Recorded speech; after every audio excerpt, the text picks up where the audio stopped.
समझा तू शिकवा मेरा। ये तोहफे की बात ही अलग होती है। उसे मालूम पड़ता है कि कौन आपसे कितनी मोहब्बत करता है।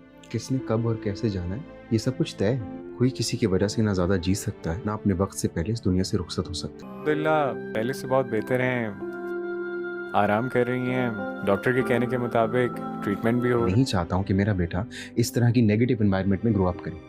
So please think positively. है। बस अपनी बहुओं को बहुत मिस कर। नाज़ो का बाप अब रिश्ते के लिए तो मान जाएगा। वो कहेगा कि बेटा तुम्हारी जहाँ मर्जी तुम शादी कर लो, मुझे इसमें कोई एतराज नहीं है।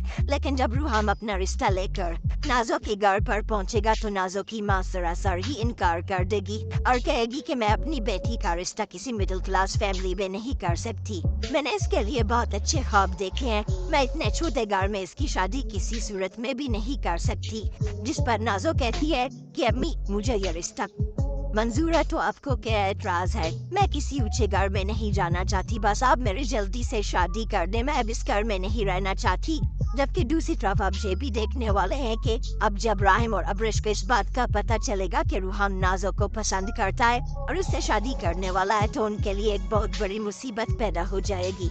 क्योंकि अब उसकी माँ तो एक रिश्ते के लिए नहीं मान रही, वो दूसरे रिश्ते के लिए कैसे मानेगी। अब वो काफी ज्यादा परेशान होंगे। लेकिन राहिम अपने घर वालों से कह देता है कि अगर नाज़ो की वहाँ पर शादी होगी तो मेरी भी अब्रिश से शादी होगी, वरना नाज़ो भी वहाँ शादी नहीं करेगी। ये बात सुनने के बाद नाज़ो के तो होश ही उड़ जाएंगे।